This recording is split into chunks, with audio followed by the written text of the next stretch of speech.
Good evening mga ka-zero. So,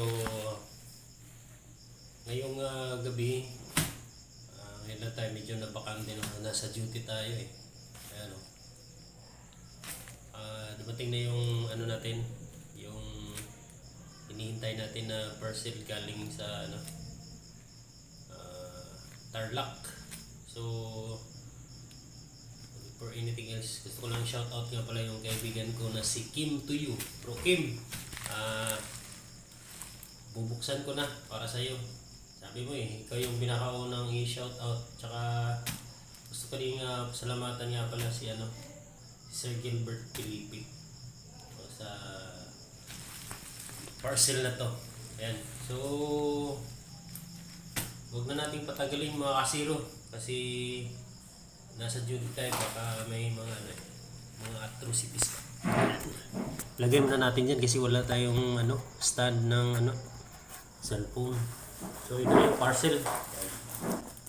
Taba. Mga 1 metro siguro may get yan. So silipin lang natin kung ano naman. Kasi ako excited na din ako eh. So may mga excited yan. Excited na din ako. So try natin buksan.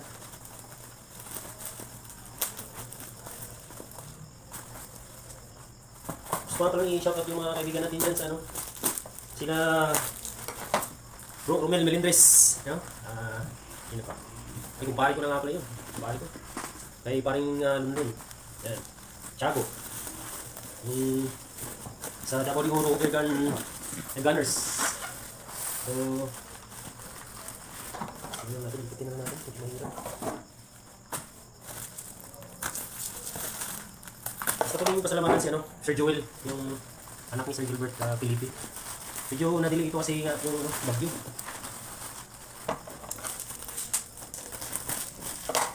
Tantala ang delivery dahil sa bagyo.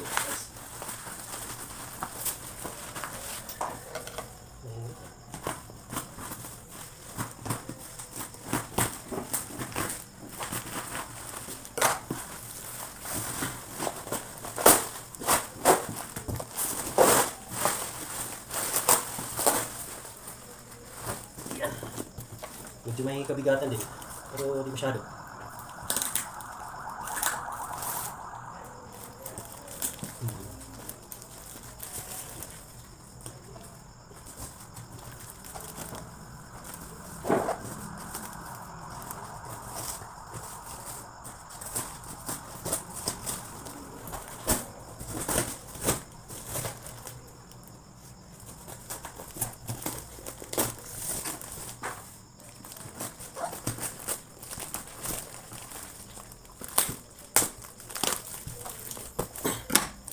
Talagang pinasadya natin to para sa lang, pang laro na purpose.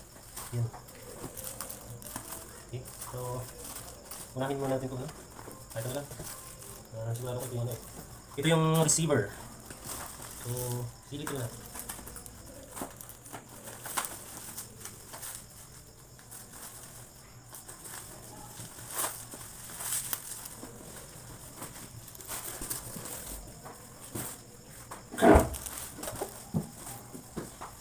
Okay lang. So, medyo mataas.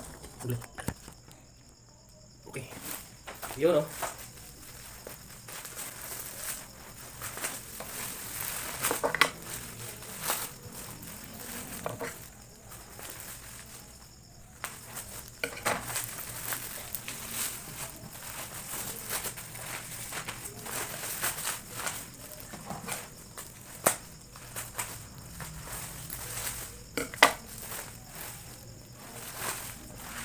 Ito na. Ito na guys. Okay. Wow. Haba. So, yung nauna nating order is 0.58 liter or 580cc lang na tangke. So, meron siyang spare na mga o-ring. So maraming salamat Sir Gilbert sa spare na o-ring. Yan. Bali yung nga pala natin, yung in order natin is lang GC Magna Classic B2. Hindi na tayo nung Magnum. Classic B2 lang, sapat na. Yan. Talagang pinag-ingatan yung ano. Wow, ang ganda. So, pre, Romel Melindres, ito na yon pre. Yan. Okay. Wala talagang napaka smooth talaga ng gawa ng GC Mag quality. So, may laman siyang hangin, nasa 1,000, nasa 2,000. So, output niya is nasa 1,600. Okay.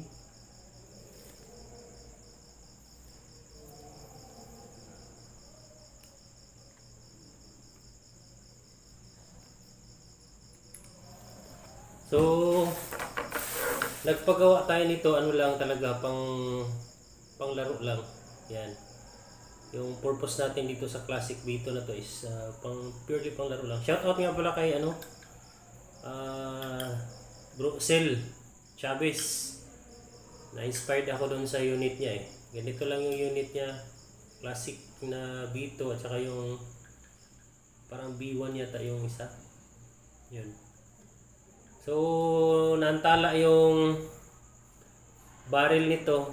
So, tupalo na lang sabi ni Sir Gilbert kasi nga nakalimutan niya na may isa pa pala akong order na barrel sa kanya. So, sige lang, okay lang. Meron pa naman akong 22 doon na barrel pero medyo maiksi yun.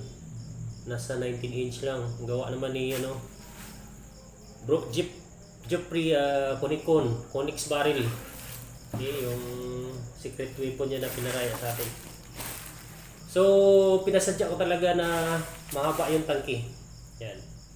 0.7 liter. So, yan. So, tabi muna natin.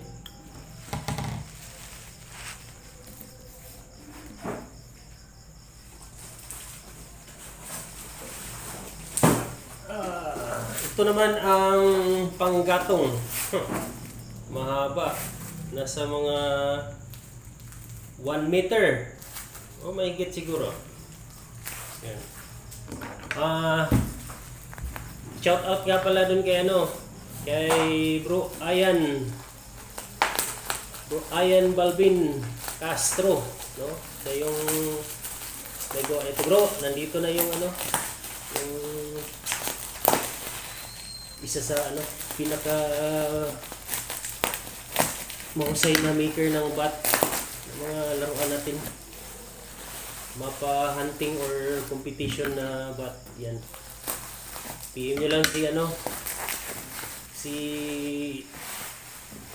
Bro Ian Balvin. Ang ganda pala ng kahoy na to. Akala ko sa picture kasi hindi masyado pero sa personal ang ganda pala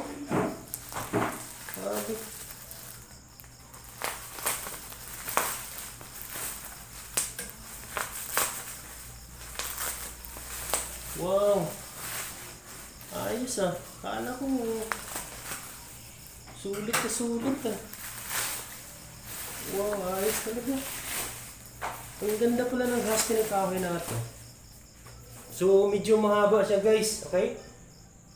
Yan, pang BR talaga siya na design. Yan. Ang ganda pala ng kahoy na to. Ayos Wow. Talagang sulit na sulit, Bro Ian, no? Balvin, no? Ang ganda. So, adjustable siya, cheek rest. So, naangat siya. Pinasadya natin kasi yung level ng natin. Cheek natin. Pwede natin adjustin. Yan. Tapos naka right hand siya. Right-handed siya na design kasi right-handed tayo guys. So, mahaba. Na-inspired ako dito sa design na ganito kay Bro Sil Chavez. Kasi maganda ang dati, ayun ang una akong order is 58 liter lang. So, medyo maiksi yun. So, pinaulit ko.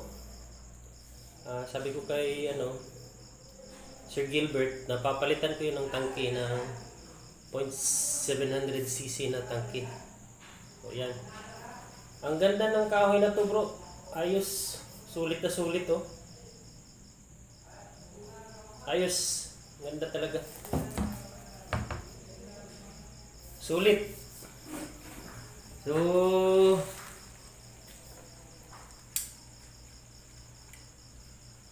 ito na siya. Hindi ko pala natanggal yung niya. Seat screw para sa sa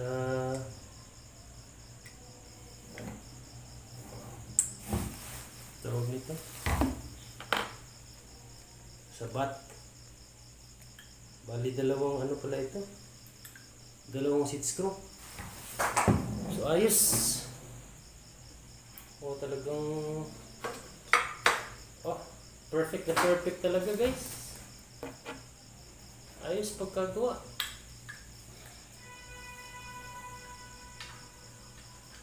Dito, tsaka dito.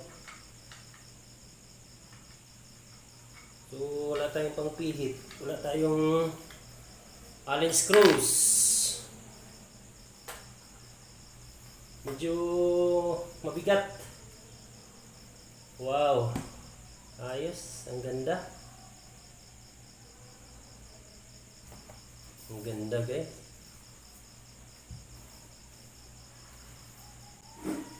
Pang talaga.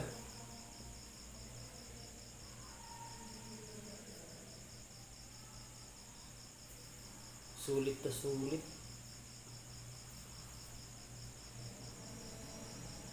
So, mag-update na lang tayo dito, guys, kung kumpleto na, kung dumating na yung barrel tsaka yung scope na in-order natin, kung darating na yon.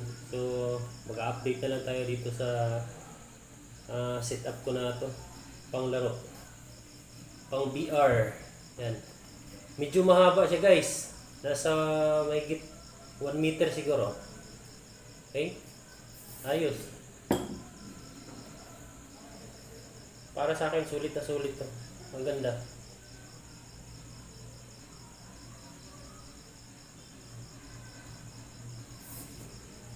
Ayos to. Yan. So, balikan natin. Ang receiver is Classic B2.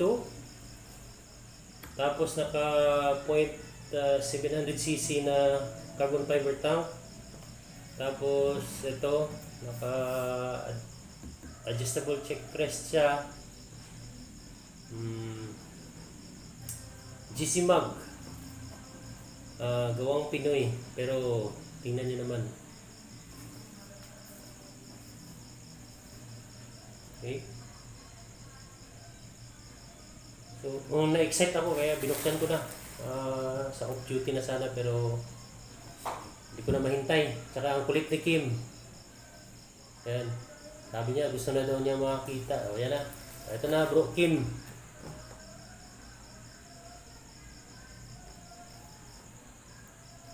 Okay, talagang ang ganda.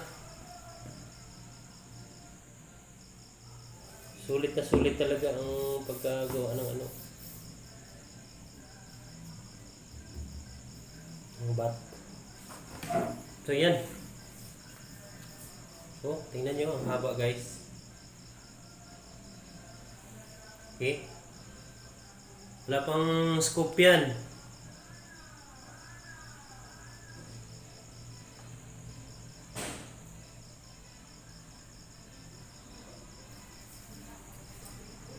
Okay, yan. So, maraming salamat. At yung channel natin, minsan lang natin nadadalaw. Busy talagang, wala tayong time na mag-upload ng mga videos. Nasa trabaho tayo lagi. Yan. So, update ko kayo kung anong complete setup nito pag natapos na. Yan. So maraming salamat uli Sir Gilbert Felipe ng GC Mag Philippines, kay Sir Joel, kay Sir Sil Chavez kay bro. Ah,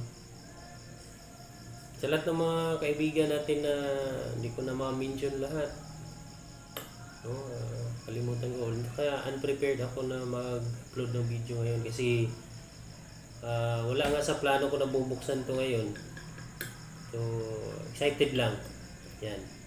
So, next video na lang kung kompleto na yung setup natin. Mag-upload tayo ulit ng video. Yung kompleto na yung set. Yan. So, yan na guys. Pangit tignan sa picture pero pag nasa personal, ang ganda pala ng kahoy na to. Ang bihira.